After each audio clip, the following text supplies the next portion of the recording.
लकवा यानी कि स्ट्रोक। स्ट्रोक आपने देखा होगा किसी को जो है अचानक से लकवा मार दिया जाता है, अचानक से स्ट्रोक आ जाता है। और उस जहाँ पे लकवा मारा हुआ होता है, जहाँ पे स्ट्रोक आता है, वहाँ का जो भाग होता है पूरा निष्क्रिय हो जाता है।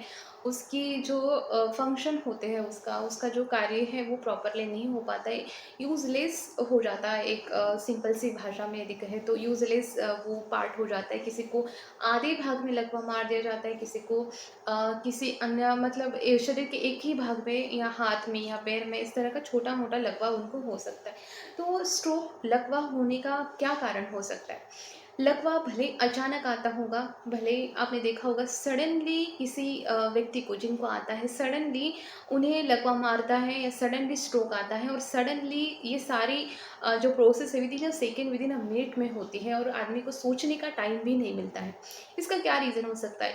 ये जो स्ट्रोक या लकवा मारने की जो प्रोसेस है ना, भले ही वो हैपन हुई है, मतलब वो हुई 1 सेकंड में है, घड़ी 1 मिनट में है, लेकिन इसका जो मैकेनिज़्म था, इसका स्ट्रोक बनने का जो प्रोसेस था, वो काफ़ी लंबे समय से चलता आ रहा था। क्यों हो रहा था? जिनको भी ब्लड प्रेशर की प्रॉब्लम होती है, हाई ब्लड प्रेशर की प्रॉब्लम होती है, हाइपरटेंशन की प्रॉब्लम होती है, उन लोगों को इसका ये वीडियो जो है बहुत इम्पोर्टेंटली है, आप अच्छे से सुनिए।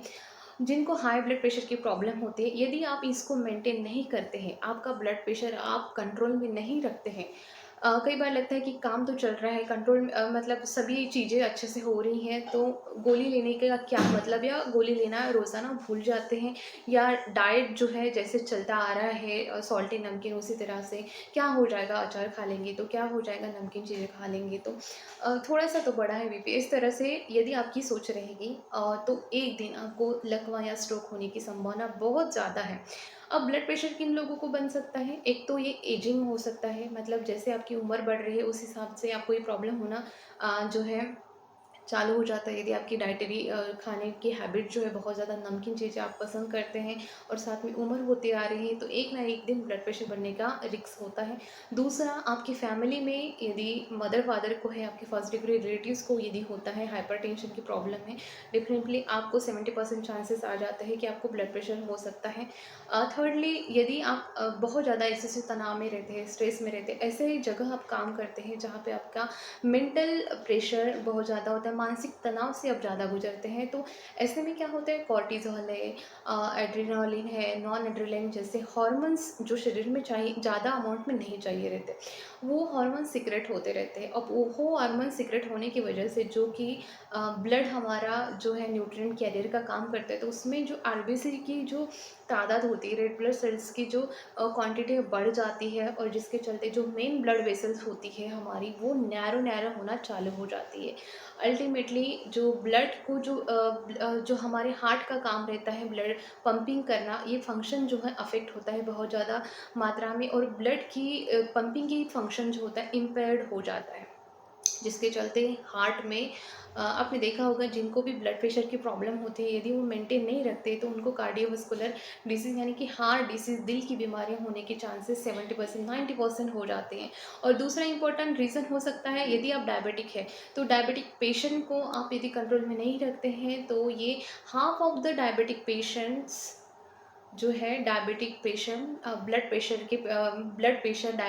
जो है हाइपरटेंशन के मरीज़ बनने की संभावना होती है और बनते हैं। आप देखिए जिनको पहले डायबिटीज़ था, जो लंबे समय का डायबिटीज़ जिनको है, 10 साल हो चुके, 12 साल हो चुके, डेफ़िनेटली उनको आप जाके देखिए, उनको ब्लड प्रेशर यानी कि हाइपरटेंशन की बीमारी भी हो चुकी है। आप उनकी जाके उनसे बात कीजिए तो आपको समझ में आएगा, क्योंकि जो कंट्रोल में चीज़ें होती हैं, आपको हो गया डायबिटीज़, आपको हो गया ब्लड प्रेशर, अब आपकी ज़िम्मेदारी होती है उसको कंट्रोल में रखना। यदि आप बहुत स्ट्रॉन्ग विल पावर के पर्सन हैं, तो आप उन उस चीज़ों को रिवर्स कर सकते हैं, और पूरी तरह से आप जो है रिवर्स कर सकते हैं, डायबिटीज़ को रिवर्स कर सकते हैं, हाइपरटेंशन को रिवर्स कर सकते हैं। बट आप इतने जो है बहुत ज़्यादा विल पावर वाले नहीं हैं, तो आपको बस एक काम करना है कि आपको जो है मेंटेन में लेके चलना है उसको।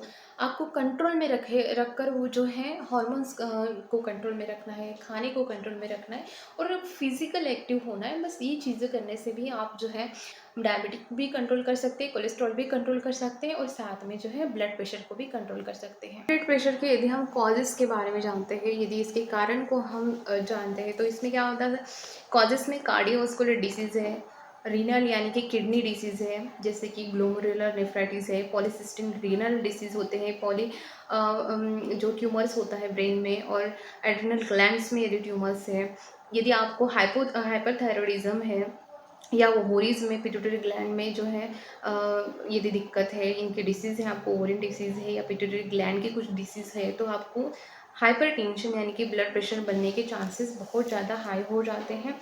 इसके अलावा जो है एजिंग, ओबेसिटी, अल्कोहल और एक्सेसिवली सॉल्ट का कंजप्शन यदि करते हैं, डाइटरी चॉइसेस बहुत ज़्यादा इन्फ्लुएंस होते हैं हाइपरटेंशन को। और जितने भी डायबिटिक पेशेंट हैं, nearly half of all diabetes are जो है हाइपरटेंशन होते हैं। अब इसका टाइप हम देखते हैं, तो टाइप में 3 तरह का आता है, माइल्ड हाइपरटेंशन, मॉडरेट हाइपरटेंशन और सीवियर हाइपरटेंशन। माइल्ड हाइपरटेंशन में क्या होता है, जो डायस्टोलिक प्रेशर है जो 90 होना चाहिए और 90 से लेकर 104 mmHg तक चलता है। और ट्रीटमेंट जो है वेट लॉस है, sodium restriction and behavioural technique से जो है आप माइल्ड हाइपरटेंशन को रिवर्स कर सकते हैं, इसको कंट्रोल में रख सकते हैं। अब मॉडरेट यदि आपको हाइपरटेंशन होता है तो उसमें आप क्या कर सकते हैं, मॉडरेट हाइपरटेंशन में जो है आपका blood pressure 105 to, diastolic pressure जो है 105 टू 119 mmHg तक होता है। और मॉडरेटली हाइपरटेंशन में क्या होता है, न्यूट्रिशनल थेरेपी इंपॉर्टेंट होती है सर, और थोड़े बहुत ड्रग्स जैसे कि बीटा ब्लॉकर्स वगैरह दिए जाते हैं।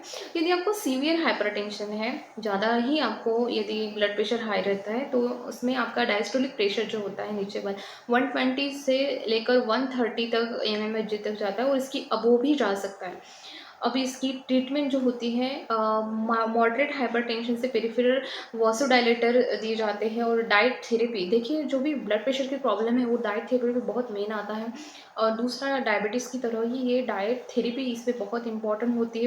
पोटेशियम रिप्लेसमेंट है, न्यूट्रिशनल सपोर्ट है, वेट मैनेजमेंट है, और सोडियम को मॉडिफाई यदि हम करते हैं तो बहुत सारी चीज़ें जो हमारी जो है सॉल्व हो जाती है। सिम्टम्स की यदि हम बात करते हैं तो कई सारे जो हाइपरटेंशन के पेशेंट हैं, अर्ली में उनको कोई भी सिम्टम, किसी भी प्रकार का जो है लक्षण नहीं दिखाई देता है, लेकिन बाद में हेडेक है, डिजीनेस है, देखने में थोड़ा दिक्कत होती है, इम्पेयर्ड विजन जैसे कहा जाता है, मेमोरी थोड़ी सी हमारी कमज़ोर हो जाती है, और ब्रीदिंग पैटर्न में चेंज हो जाता है, शॉर्टनेस ऑफ ब्रीथ होता है, हार्ट की तरफ हमें पेन महसूस होता है, और खान पान में जो है दिक्कत होना चालू हो जाती है, गैस्ट्रो के प्रॉब्लम्स चालू हो जाते हैं, और बिना मतलब अनएक्सप्लेन की तरह हमारा टायर्डनेस रहता है।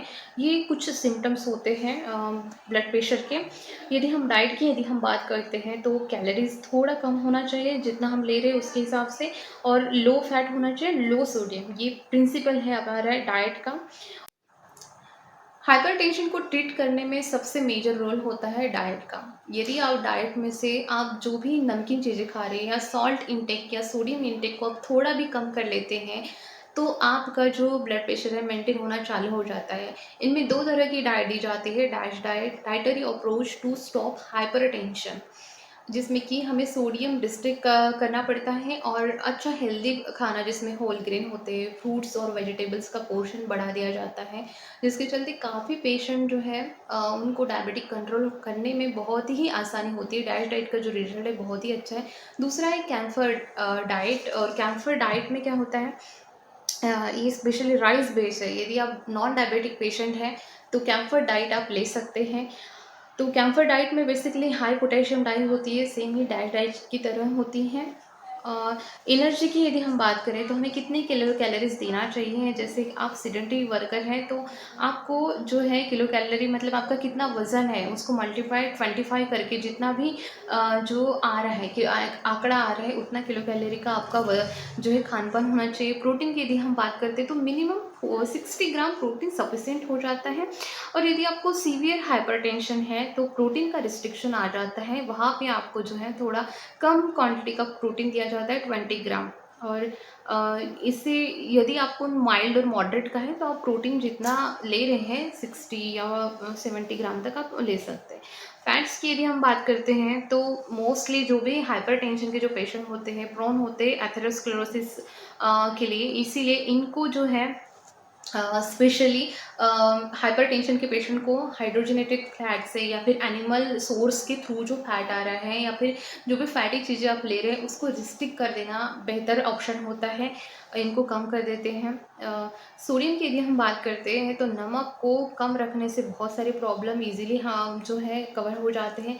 कार्बोहाइड्रेट जो होता है जैसे कॉम्प्लेक्स कार्बोहाइड्रेट ठीक होता है और इजीली अवेलेबल कार्बोहाइड्रेट भी बहुत अच्छा इम्पैक्ट देता है, जैसे कि राइस भी हम लेते हैं या सिंपली रोटी वगैरह जो भी, मतलब कार्बोहाइड्रेट का ऐसे कोई प्रॉब्लम नहीं है। आप जो कार्बोहाइड्रेट आप ले रहे हैं उतना ले सकते हैं, लेकिन कैलोरीज यदि कम लेना है तो आपको कार्बोहाइड्रेट के पोर्शन मात्रा कम करनी चाहिए।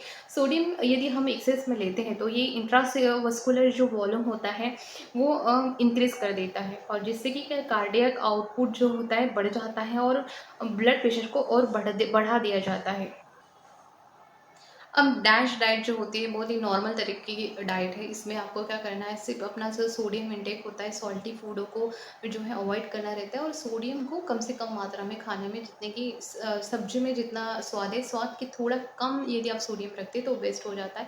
इसके अलावा फिश है, लो फैट मिल्क है और इसमें वेजिटेबल्स और फ्रूट्स का जो पोर्शन है वो 3 से 4 कप जो है, इससे और ज़्यादा यदि आप बढ़ाते हैं तो वो बहुत अच्छी बात होती है।